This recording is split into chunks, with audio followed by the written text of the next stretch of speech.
عرض کریں گے۔ تو گزارش یہ ہے کہ نبی صلی اللہ علیہ وسلم کے ہاتھ پہ صحابہ کرام بیعت کرتے رہے رضوان اللہ علیہم اجمعین، اور آپ کے بعد جو بھی حکمران ہوتا اس کے ہاتھوں پہ بیعت کی جاتی تھی۔ ایسا نہیں ہوا کہ جناب ابو بکر صدیق رضی اللہ عنہ کے زمانے میں کسی اور صحابی کی بطور پیر، بطور بزرگ، بطور مرشد، بطور ولی، بطور شیخ بیعت کی گئی ہو، اور جب جناب عمر فاروق رضی اللہ تعالیٰ عنہ حکمران بنے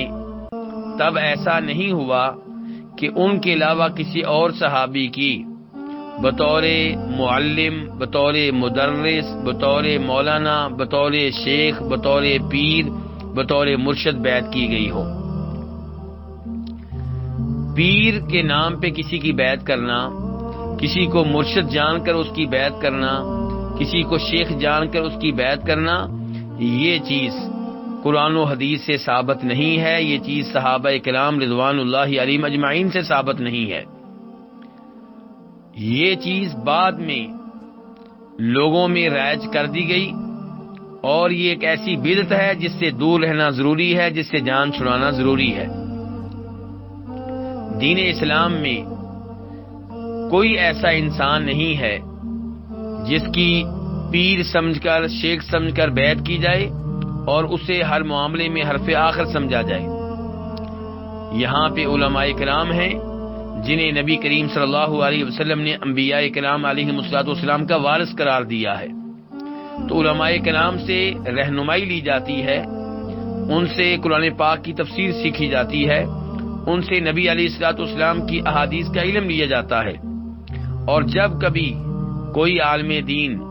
کوئی ایسی بات کرے جو قرآن و حدیث کے خلاف ہو تو اس بات کو ترک کر دیا جاتا ہے، اور اسے ترک کرنے میں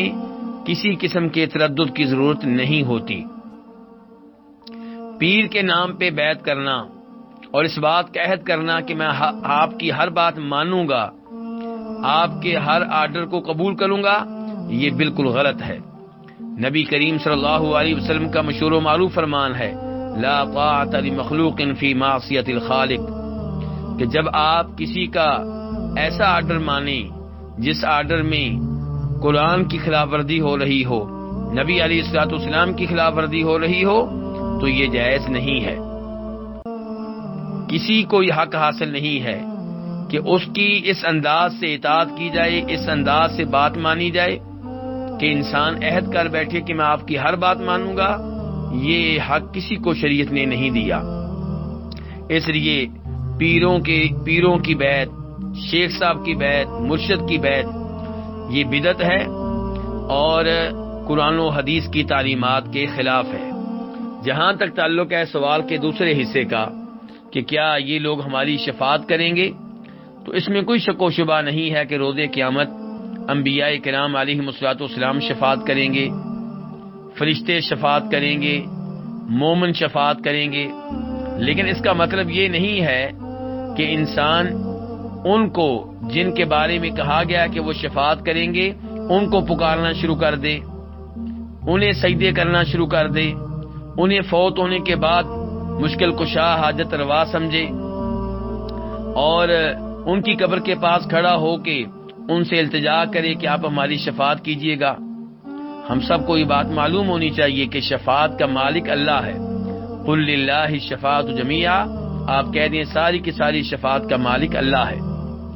تو اللہ رب العزت سے رابطہ کرنا ہے، اللہ سے درخواست کرنی ہے کہ یا اللہ مجھے ان میں شامل فرما جن کی روز قیامت جناب محمد رسول اللہ صلی اللہ علیہ وسلم شفاعت کریں گے۔ شفاعت کے نام پہ فوت شدگان کو پکارنا یہ شرک ہے، اور اللہ رب العزت اہل مکہ کے بارے میں بتاتے ہیں والذین اتخذوا من دونہ اولیاء ما نعبدهم الا ليقربونا الى اللہ زلفی، کہ یہ لوگ اللہ کے علاوہ اوروں کی عبادت کرتے ہیں جو نفع و نقصان کے مالک نہیں ہیں، اور کہتے ہیں کہ ہم ان کی عبادت اس لیے کرتے ہیں تاکہ یہ ہمیں اللہ کے قریب کر دیں۔ اور اللہ رب العزت نے اہل مکہ کا عقیدہ ایک اور جگہ یوں بیان کیا کہ وَيَقُولُونَ هَؤُلَاءِ شُفَعَاؤُنَا عِندَ اللَّهِ،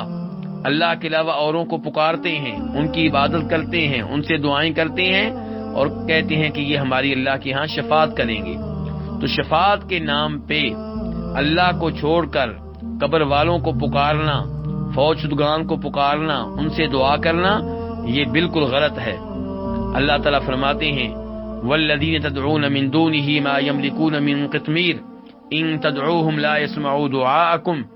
جن کو بھی اللہ کے سوا پکارتے ہو وہ نفع و نقصان کے مالک نہیں ہیں، اگر تم ان سے دعا کرو تمہاری دعا کو نہیں سنتے۔